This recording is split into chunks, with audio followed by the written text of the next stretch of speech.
কয়েকদিন থেকে এখানে ওদের যে নেতা শহরে তার বাড়ির সামনে গুন্ডারা দাঁড়িয়ে একে ধরছে তাকে ধরছে, একে মারছে তাকে মারছে, হেনস্থা করছে। আমরা বারবার এসপিকে বলেছি, কোনো ব্যবস্থা নিচ্ছে না। এরকম অবস্থা হলে পরে কি করে হবে? নির্বাচন কমিশন কি অভিযোগ জানাবেন এই বিষয়ে? আমি রাজ্য পার্টিকে জানাবো, তারা যা করার করবেন। আর একটি চ্যানেল আমি শুনলাম যে দেখাচ্ছে যে আমি পুলিশের সাথে ধস্তাধস্তি করছি। তো কেন্দ্রীয় বাহিনী ওরা নেমে এসে লাঠি চার্জ করতে নিচ্ছে, একে মারছে, ওকে ধাক্কা দিচ্ছে।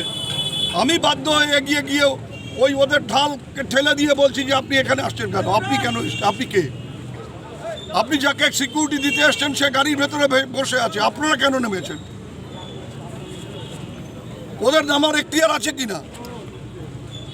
আর আপনাদের চ্যানেল দেখিয়ে দিল যে আমি পুলিশের সাথে ধস্তাধস্তি করছি।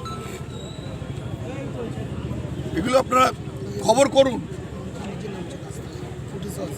আর সে তো পড়ে নেমেছে, হুটার যে চালিয়ে তারা আসছে। আমার গাড়ি, আমরা হুটার চালাই না, আমরা এমসিসি আইন মেনে চলছি। ওর বেলা কি আলাদা সব? এইভাবে প্রভোগ করে গোলমাল পাকিয়ে দিনাটা শহরে ওরা পায়ের তলার থেকে মাটি সরে গেছে, বুঝতে পেরেছে যে কি সর্বনাশ এবার হবে।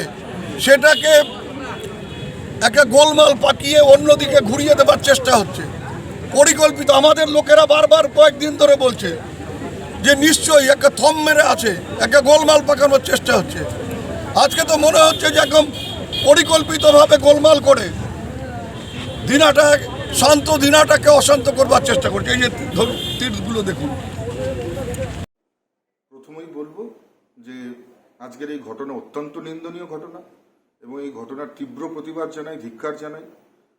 আজকে আমাদের নির্ধারিত কর্মসূচি ছিল, আপনারা জানেন। আমাদের নির্ধারিত কর্মসূচি অনুযায়ী আমরা বিভিন্ন জায়গায় আমরা জনসংযোগ কার্যক্রম করি এবং জনসংযোগ করে ফেরার পথে আমরা একটা প্রোগ্রামের পাশ দিয়ে আসছিলাম, যেখানে তৃণমূল কংগ্রেসের কিছু ছোট একটা কোনো কার্যক্রম বা প্রোগ্রাম হচ্ছিল। কিন্তু হঠাৎ অতর্কিত সেই প্রোগ্রাম থেকে আমাদের গাড়িতে পাথর ছুটে আসতে থাকে এবং একের পর এক পাথর, সেখানে ধারালো অস্ত্র দিয়ে আঘাত এবং আগ্নেয়াস্ত্র তারা হাতে উঠিয়ে বারবার কিন্তু সেখানে এসে হুমকি প্রদর্শন করতে থাকে। আমার কনভয়টা তখন অনেকটা এগিয়ে গেছে, ঠিক পেছনের দিকে এই আক্রমণ চলছিল এবং আমার যে গাড়ি, সেই গাড়িতেও আঘাত লেগেছে, সেই গাড়ির কাছেও আঘাত লেগেছে, যদিও বুলেট প্রুফ গাড়ি বলে কিছু হয়নি। কিন্তু এই ধরনের ঘটনা, দিনহাটার বুকে এই ধরনের ঘটনা, আমি বলবো এটা অত্যন্ত লজ্জার। এবং এর জন্য দিনহাটার যে একেবারে আপনারা জানেন যে বিধায়ক, যিনি বারবার মানুষকে হুমকি প্রদর্শন করেন, আজকে দেখা যায় যখন আমাদের কর্মীর গাড়ি ভাঙছিল সেই সময় আমি এবং জেলা সভাপতি গাড়ি থেকে নামি এবং সেখানে দেখি জেলা সভাপতিরও মাথায় ঢিল লাগে, তার চোখে লেগেছে। এবং একটাই কথা বলবো যে উদয়ন গুহ, তার গুন্ডা, তার যে সন্ত্রাসকারী যারা ছিল তৃণমূল কংগ্রেসের, তাদেরকে নিয়ে এগোতে থাকে এবং আমাদের কর্মীর উপর আঘাত করতে থাকে। এটা সত্যি ভাবতে অবাক লাগে যে একজন জনপ্রতিনিধি হয়ে এইভাবে প্রকাশ্য গুন্ডামো করা, এটা মেনে নেওয়া যায় না। আজকে যখন আমরা আজকের ঘটনা দেখেছি যে উদয়ন গুহর একেবারে সাগরের বিশুধর, তিনি চওড়াহাটে ব্যবসায়ীদের আঙ্গুল উঁচিয়ে হুমকি দিচ্ছে, বলছে সোজা আঙ্গুলে ঘি না উঠলে আঙ্গুল বাঁকা করবে। ভাবা যায় এটা? একজন বয়স্ক মানুষ, তিনি বাজারে ঢুকে এই ধরনের হুমকি দিচ্ছে, ব্যবসায়ীদের হুমকি দিচ্ছে। আজকে আগামীকাল আপনারা জানেন হোলির উৎসব রয়েছে। সমস্ত যারা দিনহাটার মারোয়াড়িরা রয়েছেন, সব মারোয়াড়ি কমিউনিটির লোকেরা আগামীকাল হোলি উৎসব পালন করবেন। আর আজকে বন্ধ ডাকলেন। একে তো আমার কনভয়ের উপর আক্রমণ, তার উপর মারোয়াড়িরা যাতে আগামীকাল অনুষ্ঠান করতে না পারে তাদের হোলি, সেই জন্য বন্ধ ডেকে দিলেন। কিছুদিন আগে দিনহাটার সমস্ত মারোয়াড়িদের এই উদয়ন গুহ তিনি বলেছেন যে মারোয়াড়িরা বিজেপিকে ভোট দেয়, তাই হিন্দিভাষী যারা রয়েছে, যারা মারোয়ারি রয়েছে দিনহাটার, যারা জৈন সমাজের রয়েছে, তাদেরকে হুমকি প্রদর্শন করেছেন যে তাদেরকে ভোট দিতে না করেছে। এটা কোন ধরনের রাজনীতি? এই রাজনীতি কোন ধরনের?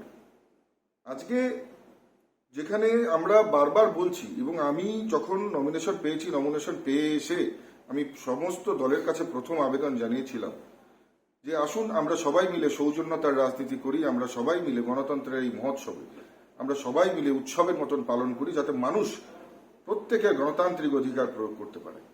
আর সেখানে এই ধরনের একটা ঘটনা, আমি বলবো এর থেকে জঘন্য ঘটনা হতেই পারে না।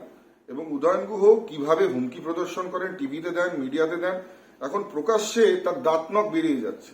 কিছু মঞ্চ থেকে তিনি বলেছেন তার নাকি আর চাকরি থাকবে না, অর্থাৎ চাকরি বাঁচানোর জন্য, হেরে গেলে চাকরি থাকবে না, তাই তার চাকরি বাঁচানোর জন্য যদি দিনহাটায় বা কুচবিহারে তৃণমূলের লোকসভাপতি হেরে যায়, নিশ্চিতভাবে হারবেই, তাহলে ওনার চাকরি থাকবে না, এটা বারবার উনি মঞ্চ থেকে বলছেন। কতটা ভয়, কতটা আতঙ্ক, কতটা চেয়ারের প্রতি লোভ, কতটা তার পদের প্রতি লোভ। আর সেই লোভ থেকেই আজকে একেবারে রাস্তায় নেমে এই ধরনের গুন্ডামি করছে, দাঁত নখ বেরিয়ে আসছে, প্রাণ নিতে উপক্রম হচ্ছে। সত্যি খুব অবাক লাগছে। নিশ্চয়ই সাধারণ মানুষ এটা দেখছে, বিচার করবে।